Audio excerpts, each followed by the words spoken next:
Okay. Good morning, everyone. I take it that you can hear me.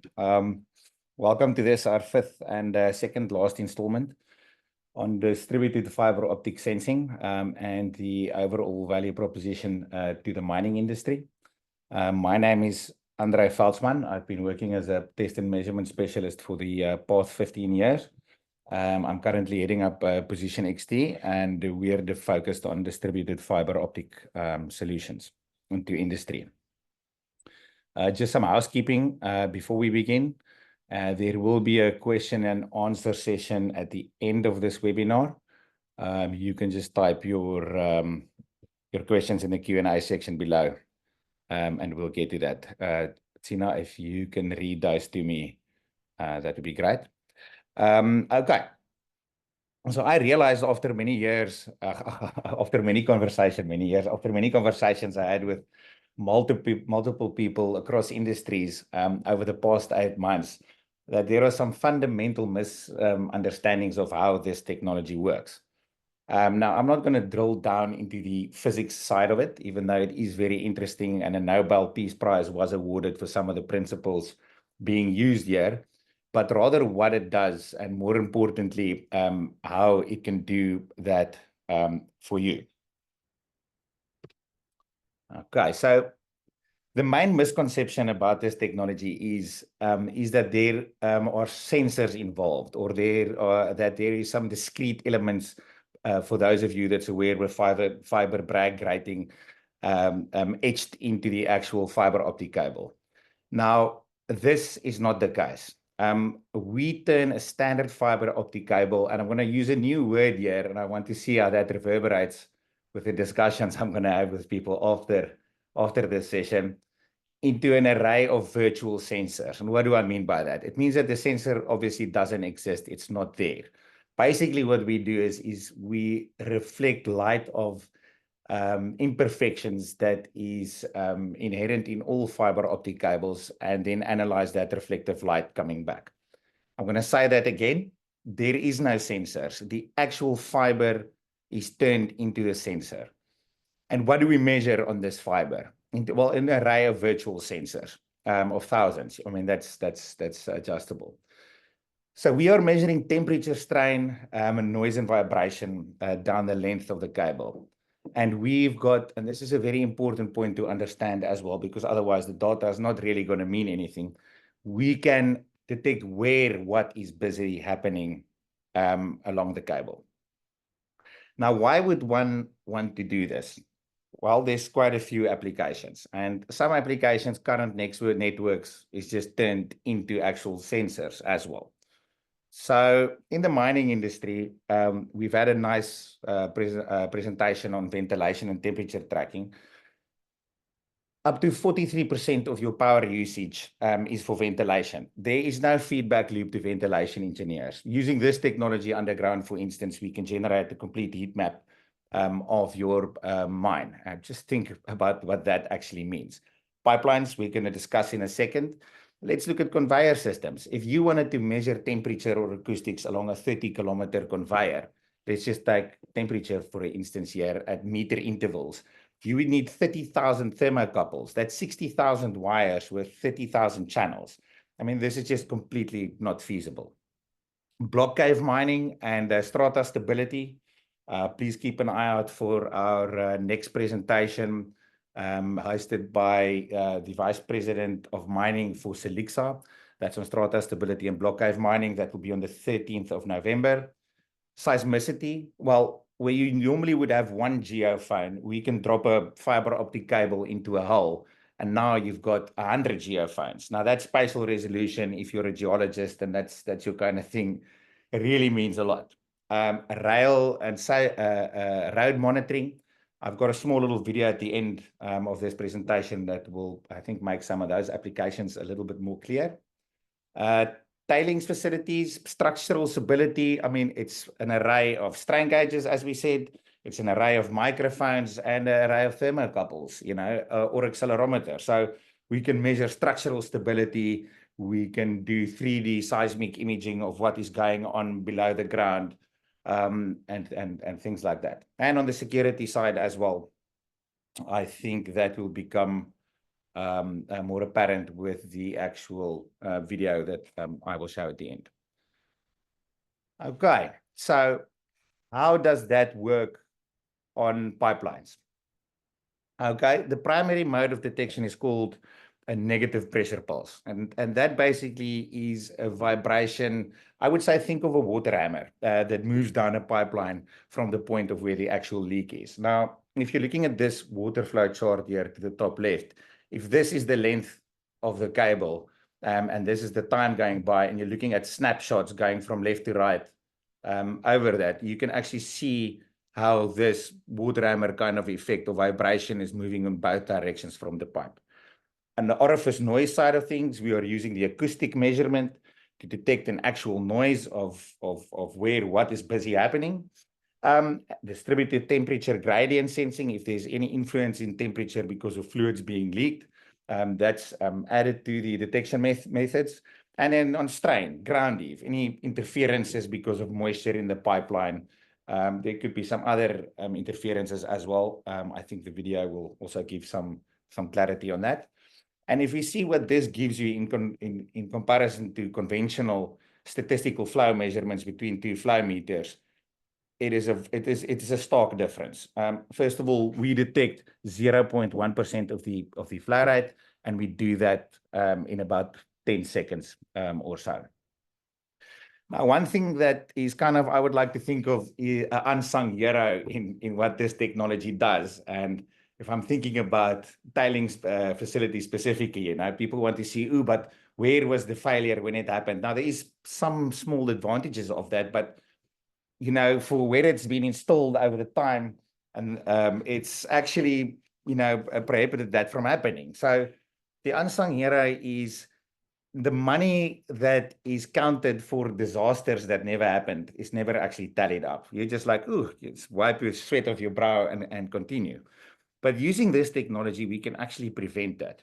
So using mathematical algorithms and looking at those water flow or rainflow charts, we can detect fiber tampering. We can detect manual digging, mechanical digging, drilling jackhammers, and fiber breaks. Now, on the fiber break, I'm just going to circle back to what we said about the fiber itself. I want to drill that in. First, it's a standard fiber optic cable. I can walk to an existing cable, connect to it, and start measuring. Now, if a break is there, we know where that break is, and we can detect, obviously, where to go fix it. Being a standard fiber optic cable, your current technician on site can actually go and just splice this cable back, and you have a working product again. A redundancy can also be built in for critical assets in the sense that the cable can be looped back so that if there is a break and it's connected on two separate channels on the same box, we can measure from both sides. So you don't actually lose any information if you're measuring from both sides. I think that should be fairly clear. Okay, then I just want to point to a real-world application. It's worth mentioning that this is a very mature technology. It's been developed as the development started even in the 80s. It's revolutionized the oil and gas industry over the past 20 years. And there are hundreds of thousands of kilometers of pipelines currently installed with this technology worldwide. For this specific application, it's the Minas-Rio pipeline. A pipeline, as you can see, it's still there, 530 kilometers long. It's a ore pipeline, a slurry pipeline. It was constructed in 2015, and they used conventional methods to do leak detection on that pipeline.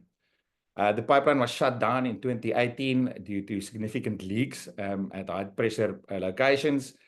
And I mean, this effectively is how the mine got their product to the harbor. So the mine was shut down. And I mean, the applications was huge.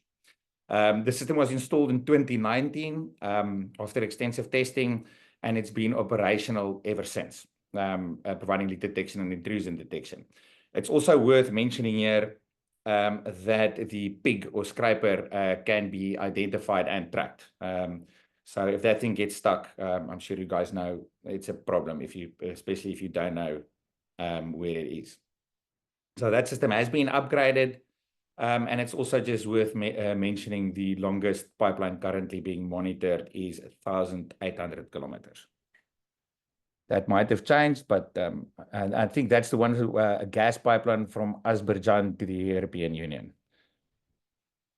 Okay, so let's see. I just want to stop this video quickly. So basically what we're looking at here, guys, is this is an aerial view of what is being monitored. We are looking at this section right here. There's a PTZ camera connected to the system that we can use the data from to actually drive the zoom and the orientation of that camera. This is the water flow chart. Now, there is a few things happening here. We are only interested in this section for purposes of this demonstration, and that is busy what's happening here. So I'm going to play this video. So here a vehicle is already being detected. We're looking at that green vehicle moving along the line there. It's going to drive the PTZ camera. The camera is moving towards the vehicle and follows the vehicle as it moves. You'll see it says there's a vehicle here, but there's a few other things happening here. But like I said, we're just looking at this section for now. I'm going to put noise here because we can actually listen to what's happening. This installation is underground next to the road. So that was a grate that the vehicle drove over at the gate, I believe. We can't see it. You'll see him coming over again.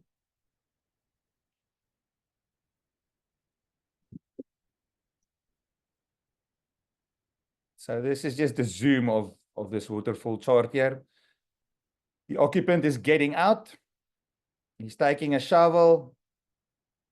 He's walking.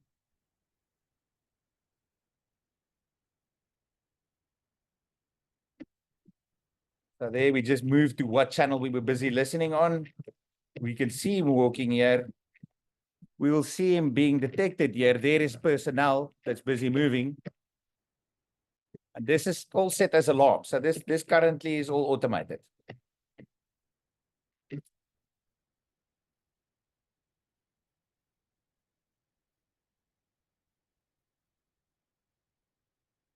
He's starting to dig. Just takes a couple of seconds for the system to update.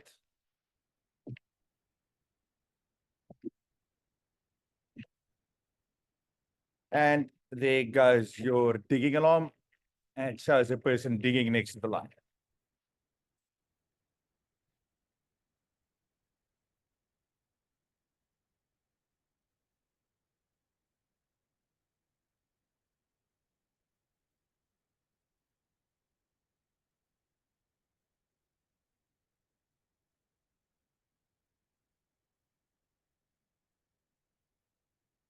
Forward a little bit.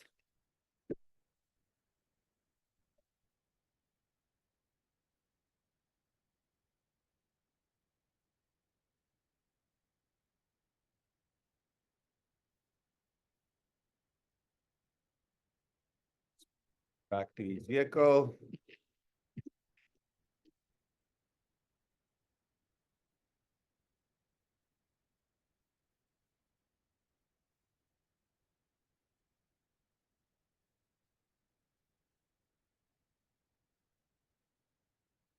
Forward a little bit.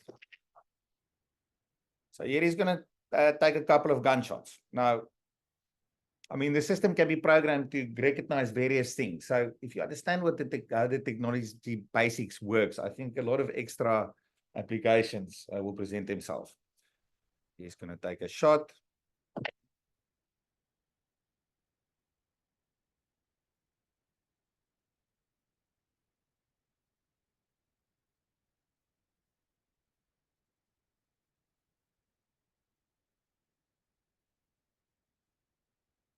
So what the gentleman is doing now is he's taking out a reciprocal tool. That's something that you would use for hot tapping.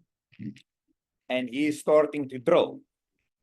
Now what we're going to do is we're going to analyze that channel. And what you're busy seeing there is a live FFT as a feedback. And what that gives us is information on the frequency content of the noise, obviously, that is busy happening. And by looking at that, we can immediately identify that that is not anything natural that is occurring at those speeds. So it will identify that and as an alarm. This is just basically to show the FFT functionality that is there.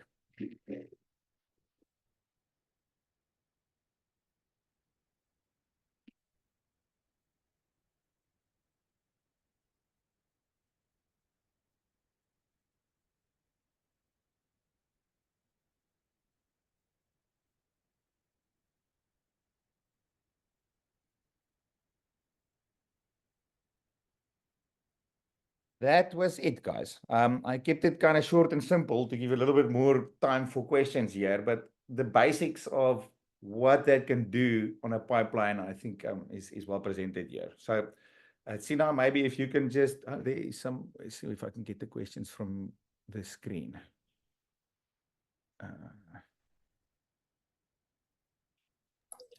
Okay, Andre, the first question, can the fiber security events be shared with the traditional security monitoring system? Exactly. Yes, yes, it can. It's not a closed system. The data or alarms can be output into any third-party system. Yeah, I hear you. Okay. All right, the second question, can people walking on the pipeline be detected if the pipeline crosses over a river? Yes, So it's not, so I can be. think before you had 4, and then I said to you, so you changed. There's some people behind you talking, Sina, maybe. Last mute yourself up. Put one, yeah. The third question, sorry about that. The third question, what is the best way to lay the underground fiber cable for pipeline leak detection? So basically the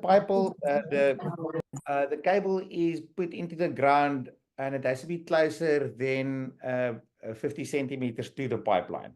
You know, a pipeline is usually secure depending on the medium that it's put into the backfill and things like that. And depending on what is in the pipeline, if it's air or things like that, the actual cable can be installed in the actual pipeline for extra protection. Okay, cool. Is a standard fiber communication cable suitable for security monitoring? Yes. So, like I said in the beginning, this is standard fiber optics. I mean, there is some requirements on distances depending on the quality of the cable and the amount of splices and the degeneration of light. But standard fiber optic cable cores are used. Another question, does the local temperature along the length of a fiber cable affect its sensitivity? No, it does not.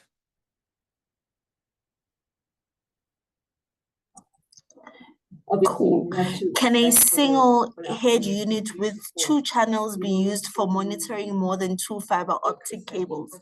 Say you have 7 or 8 fiber optic loops, can you automatically switch, say, a switch box to another set of fibers? No. So usually a fiber optic cable will be connected into a specific channel.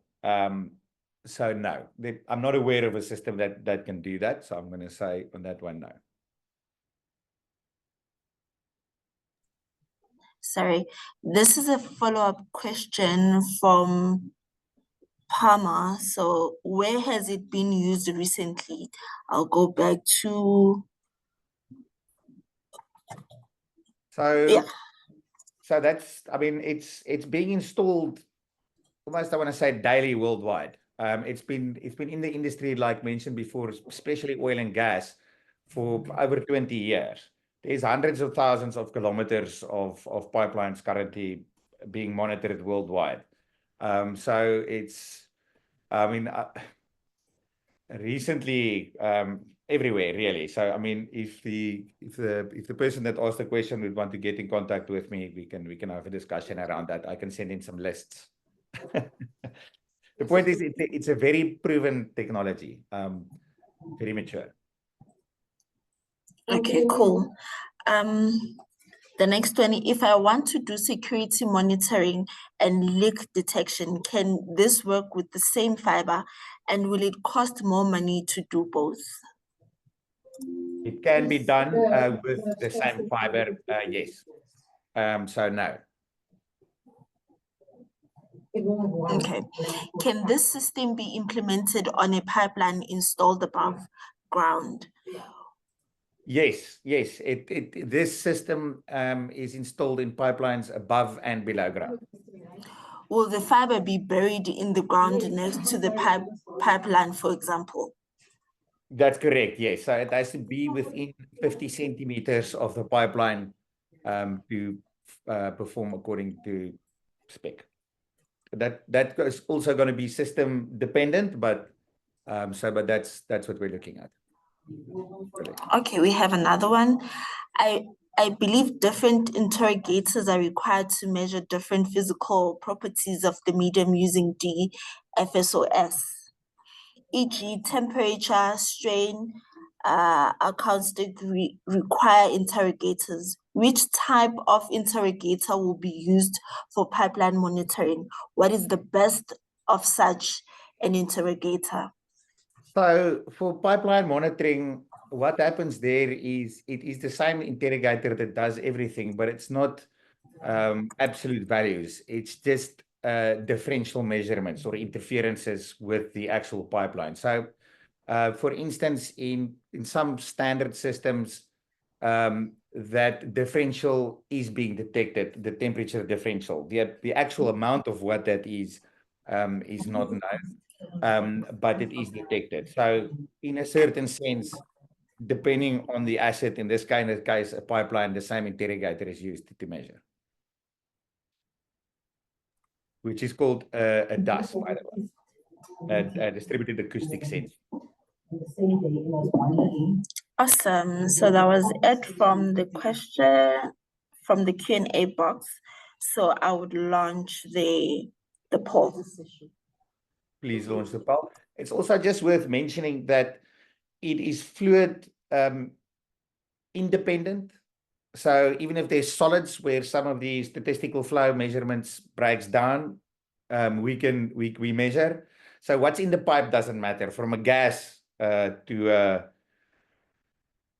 a fluid, and also the material of what the pipe is made of does not matter, be it concrete or steel or plastic.